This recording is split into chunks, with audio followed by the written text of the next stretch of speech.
సాయిలు చేతులు జోడించే.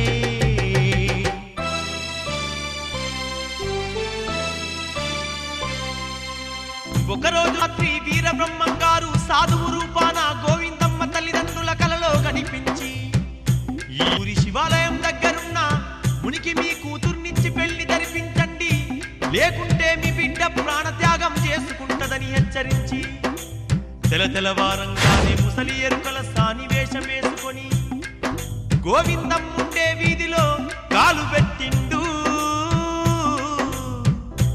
ఆ వీరబ్రహ్మంగారు.